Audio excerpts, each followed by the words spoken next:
praise to our God.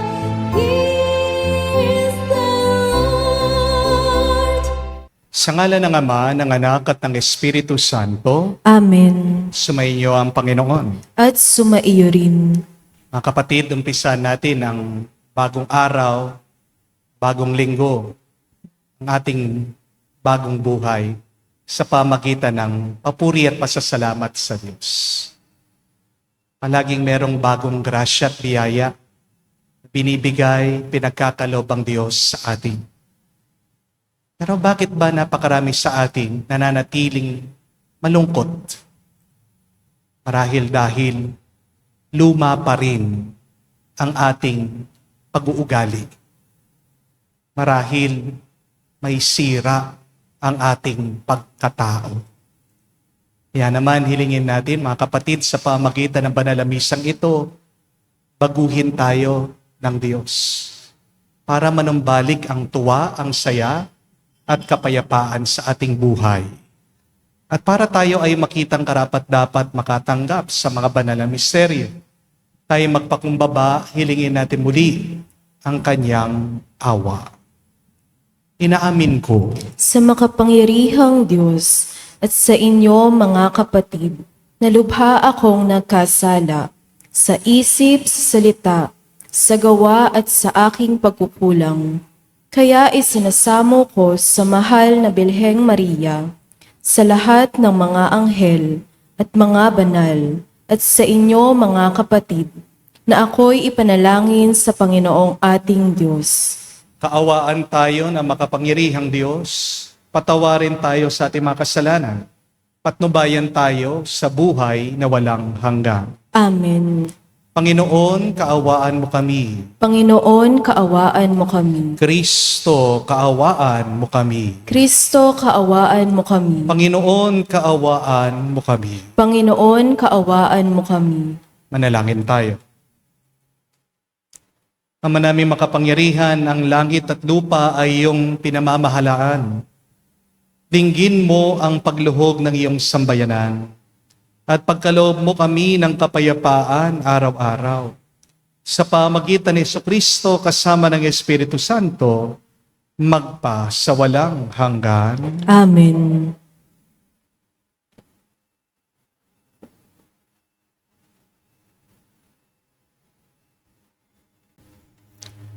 Pagbasa mula sa unang aklat ni Samuel.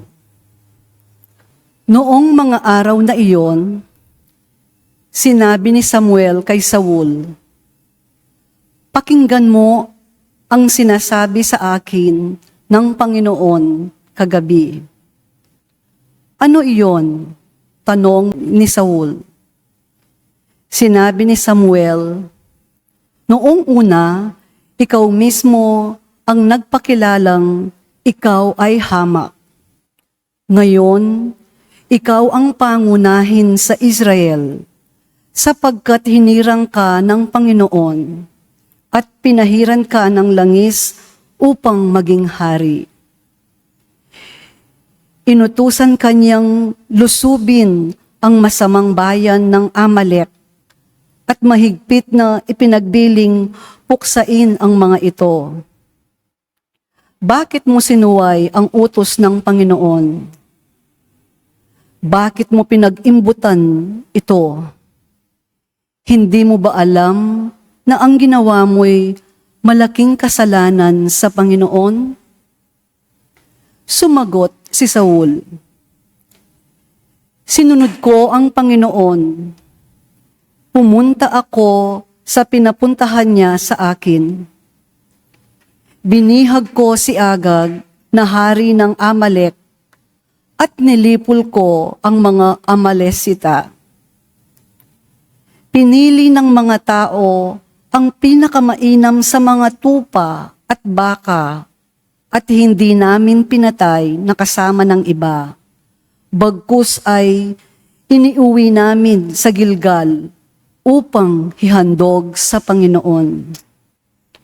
Sinabi ni Samuel, "Akala mo ba'y higit na magugustuhan ng Panginoon ang handog at hain kaysa pagsunod sa Kanya?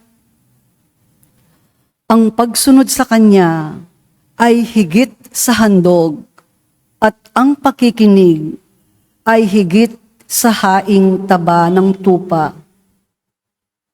Ang pagsuway sa Kanya ay kasinsama ng pangkukulam at ang katigasan ng uloy tulad ng pagsamba sa Diyos-Diyosan. Pagkat sinuway mo ang Panginoon, aalisin ka sa pagiging hari ng Kanyang bayan. Ang salita ng Diyos. Salamat sa Diyos. Ang masunurin sa Diyos ay sasagipin niyang lubos. Ang masunurin sa Diyos ay sasagipin niyang lubos. Hindi ako nagagalit dahilan sa inyong handog, ni sa inyong mga haing sa dambanay sinusunog. Bagaman ang mga toroy, hindi ko na kailangan, maging iyang mga kambing at ang inyong mga kawan. Ang masunurin sa Diyos ay sasagipin niyang lubos. Bakit ninyo inuusal yaong aking mga utos? At bakit ang paksa ninyo ay sa tipan natutungod? Pag kayo ay tinutuwid, agad kayong napopoot. At niayaw na tanggapin yaong aking mga utos. Ang masunurin sa Diyos ay sasagipin niyang lubos. Kahit ito ay ginawa, hindi kayo alumana. Kaya naman ang akala, kayo't ako'y magkaisa. Ngunit ngayon, panahon ng kayo'y aking pagwikaan, upang inyong maunawa ang ginawang kamalian. Ang parangal na nais ko na sa aki ihahain ay handog ng pasalamat, pagpupuring walang maliw. Akin namang ililigtas ang lahat na masunurin. Ang masunurin sa Diyos ay sasagipin niyang lubos.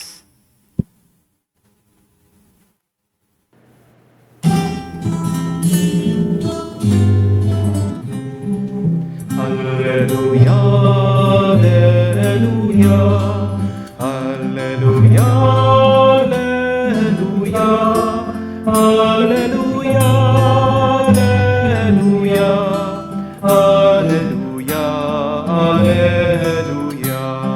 alleluia, alleluia, alleluia, alleluia. Buhay ang salita ng Diyos, ganap itong natalos ng ating niloloob. Alleluia, alleluia. Sumainyo ang Panginoon. At sumaiyo rin. Ang mabuting balita ng Panginoon ayon kay San Marcos. Papuri sa iyo, Panginoon.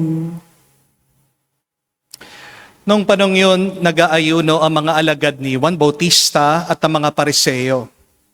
May lumapit kay Jesus at nagtanong, bakit po nag-aayuno ang mga alagad ni Juan Bautista at ang mga alagad ng mga Pariseo? Ngunit ang mga alagad ninyo'y hindi.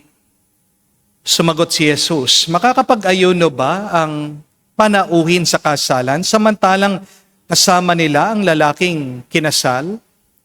Hindi. Kapag wala na ang kinasal, saka pa lamang sila mag-aayuno. Wala nagtatagpi ng bagong kayo sa lumang kasuotan. Pag-urong ng bayong kayo, mababatak ang luma at lalong lalaki ang punit. Wala rin naman nagsisilid ng bagong alak sa lumang sisidlang balat, sapagkat papuputukin ng alak ang balat. Kapwa masasayang ang alak at ang sisidlan. Bagong alak, bagong sisidlang balat. Mga kapatid, ang mabuting balita ng ating Panginoon. Pinupuri ka namin, Panginoong Hesukristo. Magandang araw po muli sa inyong lahat. Ano po ang mararamdaman niyo kung isang araw, biglang dumating ang minamahal mo at binigyan ka niya ng bagong cellphone. Siyempre, excited ka. May case pa, ang ganda ng balot ng cellphone. Kinakabahan ka kasi alam mo, mahal yun. Pero pagbukas mo, dun sa case ng cellphone, ano ang laman? Tuyo. Prank lang pala. Hindi ka ba magagalit? Anong mararamdaman mo kung binigyan ka ng regalo? Ang ganda ng wrapper. May ribbon pa. At nung binuhat mo, pagkabigat-bigat. Pero nung binuksan mo, ano ang laman? Hollow blocks. Hindi ka ba maiiyak? Kasi parang niloko ka ng tao. Di po ba? O kaya, kapag nakakita ka sa grocery, ang sarap ng itsura ng strawberry. Ang ganda ng packaging, discounted pa. Binili mo, inuwi mo. Pero pagbukas mo, naamoy mo ang baho. Pagtingin mo, yung ilalim, yung ibang strawberry, puno ng amag. False marketing pala. Hindi ka ba masusuka? Mga kapatid, unawain natin, ganyan ang ginagawa ng masama. Ang masama, magaling magbalot, magaling sa presentation, pero ang laman, bulok. Pinapaganda ng masama ang kasalanan para magmukhang reward o gantimpala natin. Pinapaganda ng masama ang maling relasyon para magmukhang true love. Pinapaganda minsan ng masama ang inggit para masabi mo, yan ang iyong motivation.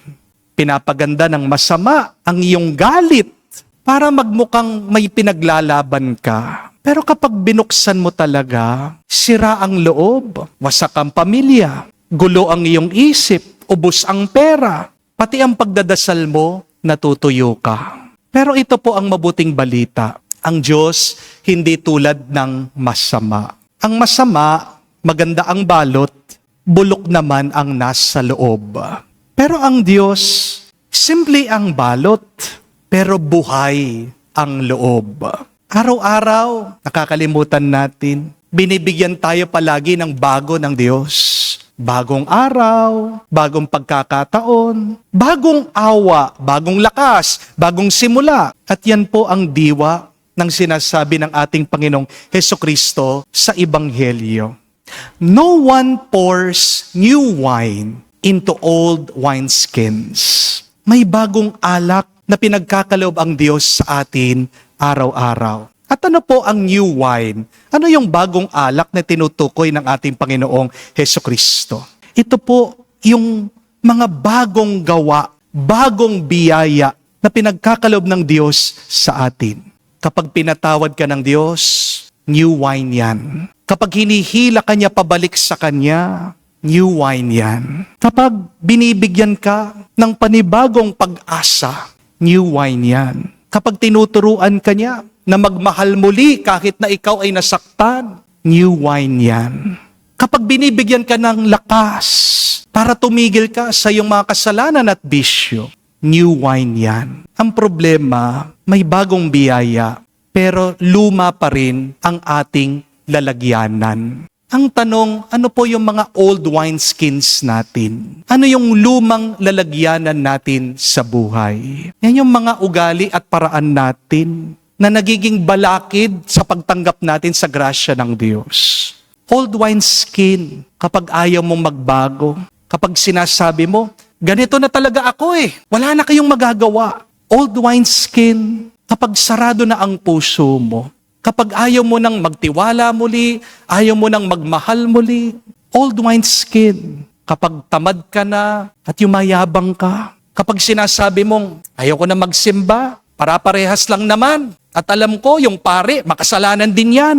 Old wineskin. Kapag nagmamatigas ka pa sa maling ginagawa mo, sinasabi mo na, lahat naman ng tao makasalanan. Normal lang naman na magkasala. Old wineskin. Kapag makasarili ka, kapag wala kang ibang iniisip kung hindi ikaw lang. At ito po ang kahinaan natin. Hindi naman po masama ang bagong alak, pero ang problema, luma ang lalagyanan natin. May nag-message po sa akin, isang follower natin, Nagpapatulong po siya sa akin, nagpapadasal. Kasi hirap na daw po siya sa kanyang nanay. Ito pong kanyang ina, may gambling addiction. Nauubos na daw po yung pera nila. At mas malala, religious pa yung nanay niya. Ginagamit pa daw dahilan ang Diyos sa kanyang pagsusugal. Ang paniwala ng nanay niya, gusto daw ng Diyos na siya'y sumugal para magkaroon sila ng pera. Kasi kapag nananalo siya, sinasabi, binebless ako ni Jesus. Pero kahit na pagsabihan siya ng anak niya, ayaw niyang makinig, nagagalit pa siya. Di ba, mga kapatid? Ganyan, kapag dumarating ang grasya ni Lord sa atin, naiirita pa tayo. Ayaw nating tanggapin kasi nasanay na tayo dun sa mali nating ginagawa. Nagagalit tayo kasi ayaw na nating mag-adjust. Tumigas na yung ating loob. Ang grasya ng Diyos, hindi po yan dekorasyon. Kapag pumasok ang biyaya ng Diyos sa iyo, babaguhin ka talaga nito. Kung ang puso mo luma, matigas, sarado, tapos biglang nakatanggap ka ng bago, anong mangyayari sa iyo? Puputok ka. Di po ba? Kaya yung iba, imbis na tumanggap, umaalis na lang. Imbis na magbagong buhay, nagagalit, umiinit ang ulo. Imbis na magpakumbaba, nagiging defensive sila. Kaya ito ang tanong, may bago ka bang lalagyanan ng kanyang grasya? Huwag nating itatanong, ano ang bago? Gusto natin palagi sa mga bago. Ang mabuting balita, palagi namang merong bago eh. Pero ang problema, ikaw lang ang nananatili na luma. Ang problema, ikaw lang ang nananatiling hindi nagbabago. Amen? Ang mas mahalagang tanong ito, ako ba? Bago na ba ako? Binago ko na ba ang aking isip, ang aking puso, ang aking kalooban? Kasi masasayang lang ang grasya ng Diyos kung luma pa rin ang pagkatao mo. Amen? Ang mabuting balita, kahit na ang lumang sisidlan ng alak, pwede pa rin magbago. Kasi po nung panahon ni Jesus, para sumariwa, lumambot po yung wineskin. Anong ginagawa nila? Binababad po nila sa tubig ng ilang araw. At pagkatapos, palagi pong pinapahira ng olive oil. Tingnan niyo po yun, kahit na yung nanigas na sisidlan ng alak, pwedeng magbago. Kahit ikaw, pwede kang baguhin ng Diyos. This is why the new wineskin is really a process of renewal. 3 pong praktikal na payo sa inyo para magbago ang isip, ang puso at pagkatao mo. Una, lalambot lang ang puso mo sa pagpapakumbaba. You want to renew yourself, be humble, have humility. Every day, every day. Sana marunong ka magsabi na, Lord, turuan mo ako. Sana sabihin mo sa iba, pasensya ka na. Sana marunong kang umamin naman, mali ako. Sana masabi mo, kailangan mo ang tulong ng iba, kailangan mo ang tulong ng Diyos. Amen? Ang grasya, hindi po pumapasok sa pusong mayabang. Ang biyaya ng Panginoon pumapasok sa pusong marunong yumuko. Amen? Pero pangalawa, piliin mong magbago. Have the willingness to change. Conversion, transformation is not an accident. Meron yung mga iba, magbabago din ako, darating din ang araw, hayaan mo ako. Di po tama yan. Conversion and transformation is always a choice. It is intentional. Kung gusto mo ng bagong biyaya, dapat handa ka. Putulin mo ang kasalanan. Iwanan mo ang maling relasyon.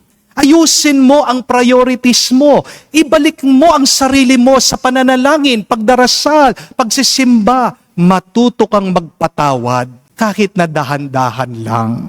Pero pangatlo at kahuli-hulihan, kung gusto mong magbago, disiplinahin mo ang sarili mo. Amen? Renew yourself daily through discipline. At napakaganda po nung salitang disiplina. Kasi kadugtong po niyan ang pagiging disipulo. Nagkakaroon ka ng disiplina kapag ikaw ay isang disipulo. Mahirap pong magdisiplina, hindi po ba? Pero nagiging madali ang pagdidisiplina ng iyong sarili kapag may sinusundan ka. You can only discipline yourself if you become a disciple of the Lord. Amen? Kapag ang puso mo hindi mo inaalagaan ng mabuti, pagtataksilan ka niyan. Kaya nga po, meron mga iba na bibigla tayo, nababalitaan natin, na atake, hindi na nagising.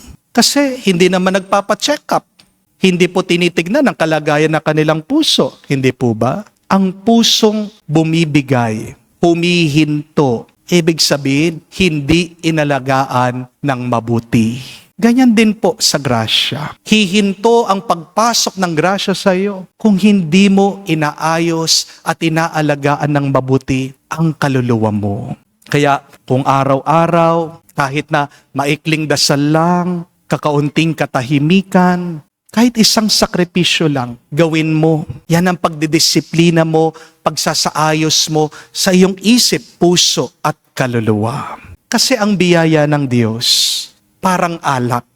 Kapag pinabayaan mo, masasayang. Ang alak, kapag pinabayaan mo sa mainit, nagiging suka. Di po ba? Pero kapag nilagay mo sa malamig na lugar, iniingatan mo ang alak, kahit na pagkatagal-tagal through the years, it becomes more delicious, mas sumasarap. Mga kapatid, tandaan niyo po ito. The devil gives you beautiful packaging, but with a rotten content. But God may give you simple packaging, but inside, there is a brand new life. Anong mas gusto mo? Magandang balot, sira ang loob, o kahit na simpleng balot, pero buhay naman ang nasa loob. Ang masama ang style niya, sarap ngayon, hirap bukas. Pero ang Diyos, baliktad, hirap ngayon, himala bukas. Kaya kung may bagong grasya, new wine si Lord na binubuhos sa iyo, yan yung mga bagong chance, bagong tawag, bagong pag-asa. Kapatid, wag mo naman sayangin sa iyong lumang lalagyanan. Magdasal po tayo sa banal na misang ito, naway baguhin tayo ng Panginoon. Bigyan tayo ng bagong puso, bagong isip, bagong pag-uugali. Para ang bagong grasya niya ay hindi mawala, hindi masayang. Hindi ito ay manatili, magbigay sa atin ng buhay, lakas, tuwa, at kaligtasan. Hindi lang ngayon, kung hindi hanggang sa magpa sa walang hanggan. Amen. Tumayo po tayo, alay po natin sa Diyos ang ating mga dasal at panalangin at ating sabihin, Panginoon, dinggin mo kami. Panginoon, dinggin mo kami. Ang simbahan, ang bayan ng Diyos, at ang mga pinunong lingkod nito, naway sundin ang udyok ng Espiritu Santo na ipahayag sa mga tao sa ngayon ang laging napapanahong mensahe ng Ebanghelyo. Manalangin tayo sa Panginoon. Panginoon, dinggin mo kami. Sa mga pinagkalooban ng tungkuling pangangasiwa, paggawa ng batas, at paghukom sa lipunan, naway lagi nilang ilagay ang pangkalahatang kabutihan ng tao, higit pa sa ipinatutupad ng batas. Manalangin tayo sa Panginoon. Panginoon, dinggin mo kami. Tayong lahat naway maging bukas ang mga puso sa mapagligtas na kapangyarihan ng Diyos kay Kristo, sapagkat higit na mahalaga ito sa alinmang sinaunang relihiyosong kaugalian. Manalangin tayo sa Panginoon. Panginoon, dinggin mo kami.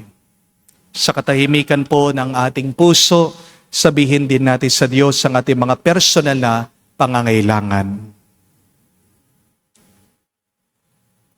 Ama naming nasa langit, pakinggan mo ang aming mga panalangin at turuan mo kaming mamuhay bilang bagong sambayanang pinalaya sa pamagitan ng pag-ibig ni Jesucristo, aming Panginoon. Amen.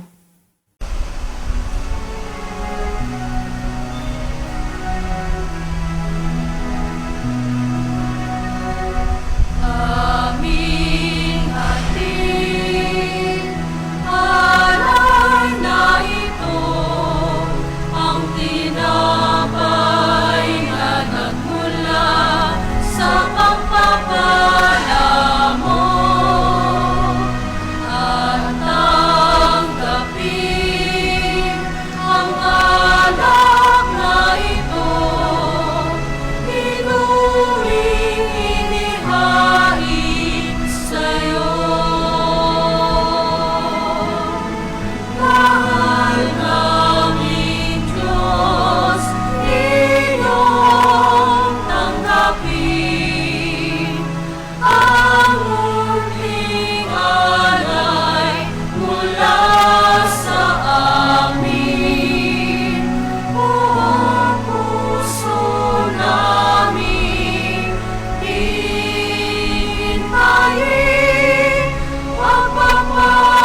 Manalangin kayo mga kapatid, para ang ating mga paghahain ay kalugdan ng Diyos amang makapangyarihan. Tanggapin nawa ng Panginoon itong paghahain sa iyong mga kamay, sa kapurihan niya at karangalan, sa ating kapakinabangan at sa buong sambayanan niyang banal. Ama naming lumika, pagkaloob mong marapat na ganapin ang banal na paghahain, sapagkat tuwing pinagdiriwang ang alaala ng anak mong nag-alay, ang pagliligtas niya sa tanan ay nangyayari upang aming pakinabangan. Sa pamagitan niya kasama ng Espiritu Santo, magpa sa walang hanggan. Amen. Sumainyo ang Panginoon. At sumaiyo rin. Itaas sa Diyos sa inyong mga puso at diwa. Itinaas na namin sa Panginoon. Pasalamatan natin ang Panginoong ating Diyos. Marapat na siya ay pasalamatan. Ama naming makapangyarihan, tunay nga marapat ikaw ang aming pasalamatan. Nasa iyong aming buhay, pagkilos at pag-iral. Sa pamumuhay namin araw-araw, tinatamasa namin ang iyong pagmamahal. Sa pag-ibig mo pinunla sa sangkatauhan, ang Espiritu Santo'y unang aning bigay. Nang anak mo naglagak sa amin ang katiyakang, nakalaang mabuhay kami sa piling mo kailanman. Kaya kaisa ng mga anghel nagsisiawit ng papuri sa iyo.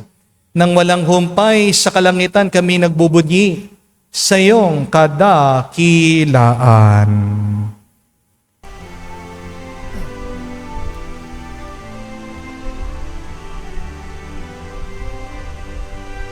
Santo, Santo, Santo, Panginoong Diyos ng mga hukbo, napupuno ang langit at lupa ng kadakilaan mo. Hosana, Hosana, sa kaitaasan, pinagpala ang naparirito sa ngalan ng Panginoon. Hosana, Hosana, sa kaitaasan. Hosana, Hosana, sa kaitaasan.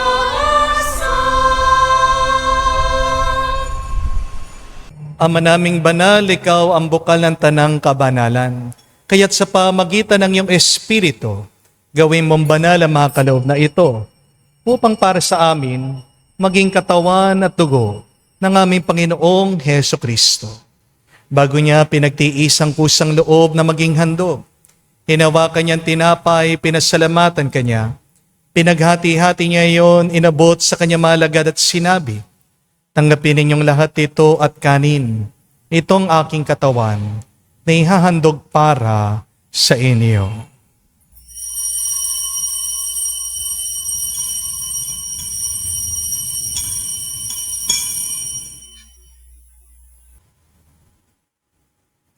Gayon din naman na matapos ang hapunan, hinawakan niyang kalis, muli kanyang pinasalamatan.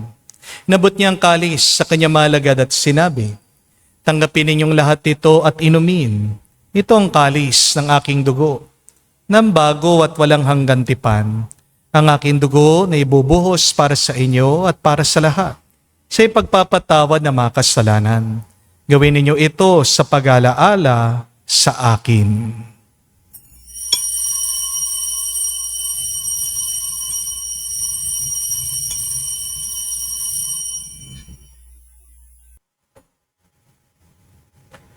Ang misteryo ng pananampalataya.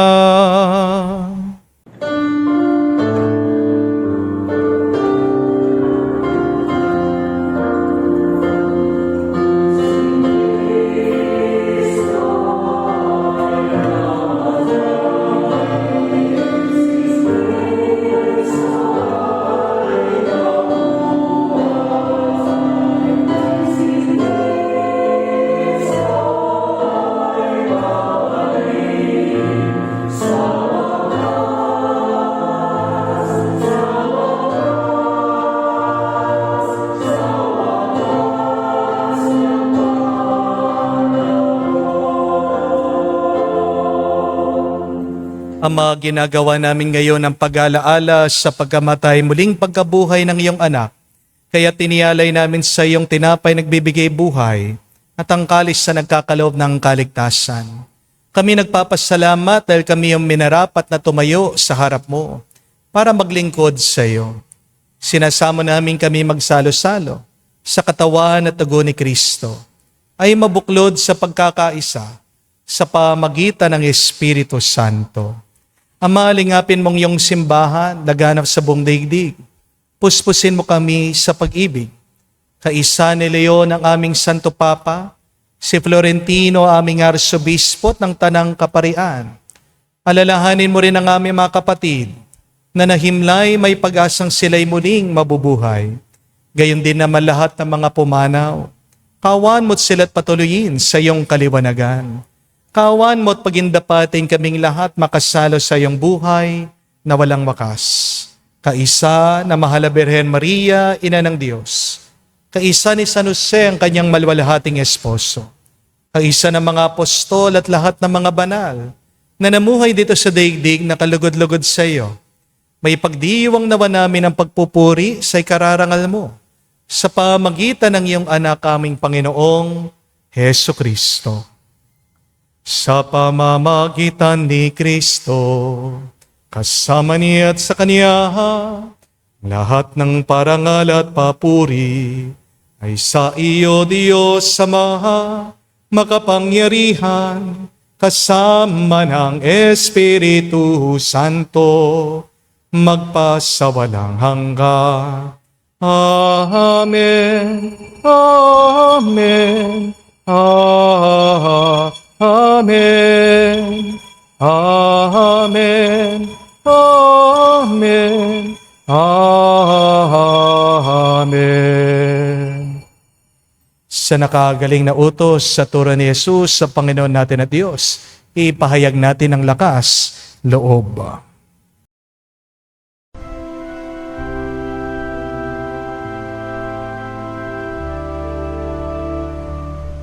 Ama namin, sumasalangit ka, sambahin ang ngalan mo, mapasa amin ang kaharian mo, sundin ang loob mo dito sa lupa para nang sa langit. Bigyan mo kami ngayon ng aming kakanin sa araw-araw at patawarin mo kami sa aming mga sala para ng pagpapatawad namin sa nagkakasala sa amin.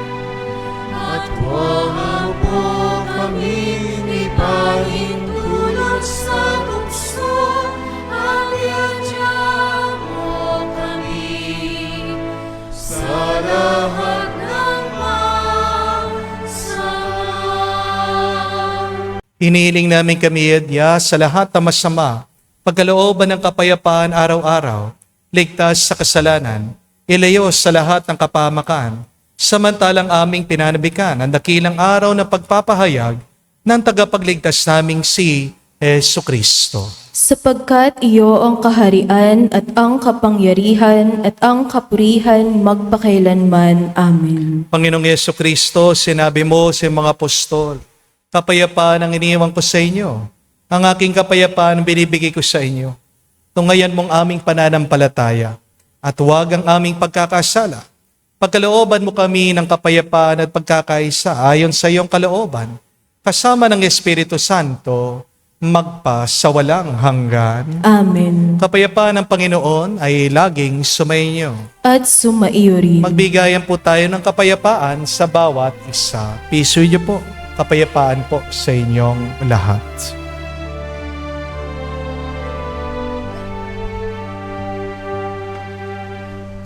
Cordero ng Diyos na nag-aalis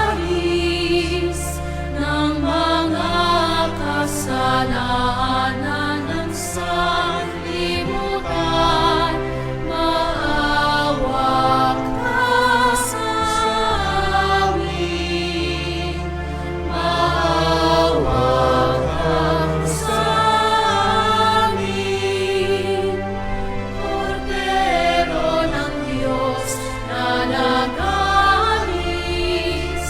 ng mga kasalanan ng sanlibutan, maawa ka sa amin. Maawa ka sa amin. Cordero ng Diyos na nag-aalis ng mga kasalanan ng sanlibutan, ipagkaloob mo sa amin ang kapayapaan. Mga kapatid, naririto ang ating Panginoong Jesucristo, ang Kordero ng Diyos. Siya nag-aalis sa mga kasalanan ng sanlibutan. Mapalad tayong lumalapit sa piging ng Kordero. Panginoon, hindi ako karapat-dapat ng magpatuloy sa iyo, ngunit sa isang salita mo lamang ay gagaling na ako.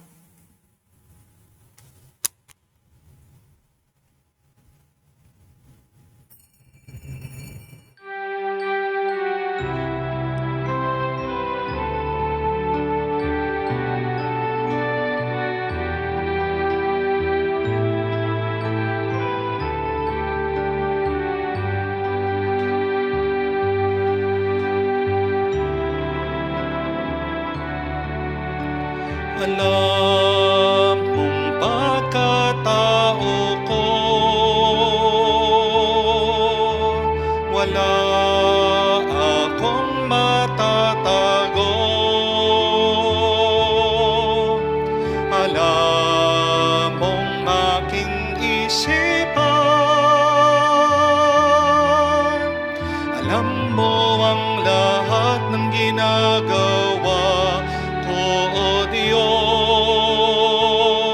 Gabayan mo ko, Diyos, sa buhay na ito. Ilapit mo ako sa pagmamahal mo. Dalhin mo ko, Panginoon, sa kalangitan. Buhay kasama mo.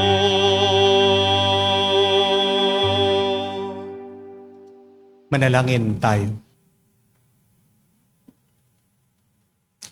Ama namin mapagmahal, padaluyin mo sa amin ang batis ng Espiritu ng iyong pag-ibig upang kami pinagsalo mo sa pagkaing iyong bigay para kami pagbuklurin ay makaisa sa pananalig sa iyo.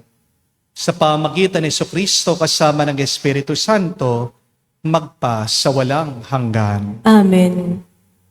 Maaaring narinig nyo na po yung kasabihan sa Ingles, you can't teach an old dog new tricks. Matanda na ako. Di ko na kaya. Yung mga bata, sila na lang ang may kaya niya. Pagpasensya na ako. Ganito na talaga ako. But again, that is the trick of the evil one. Habang buhay tayo, pwede pa tayong magbago. And the Lord is inviting us to constantly renew ourselves. That is the meaning of the new wineskin. Kahit ang luma, tumigas ng sisidlan, ng alak, pwedeng maging sariwa, pwedeng maging bago. Kung ibababad mo sa tubig, lalagyan mo ng olive oil. So we can renew ourselves daily. Dahil kung hindi ka magbabago, hindi ka makakatanggap ng bagong grasya galing sa Diyos. Amen? And 3 things that we can do practically to renew ourselves. First is humble yourself always to God. Have a heart that is full of humility. Because humble hearts are grace-filled hearts. But secondly, have the willingness to change. Huwag mong iiwan sa aksidente. Huwag mo nalang hahayaan. Kapag pinili mo, may magagawa ka.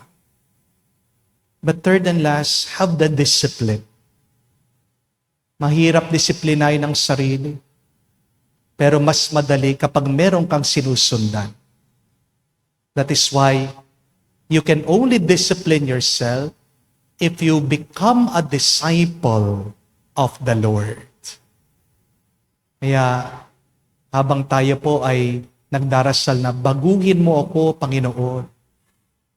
Isa din magandang dasal ay, turuan mo akong sumunod ng tapat sa iyo, Panginoon. You cannot renew yourself without coming close and becoming faithful to Jesus. Baguhin mo ang sarili mo at araw-araw may bago kang biyayang tatanggapin galing sa Diyos. Sumainyo ang Panginoon. At sumaiyo rin. At kayo pagpalain ng Diyos makapangyarihan sa lahat. Sa ngalan ng Ama, ng Anak, ng Espiritu Santo. Amen. Ang ating misa ay natapos na. Umayo kayo sa kapayapaan ni Kristo. Salamat sa Diyos.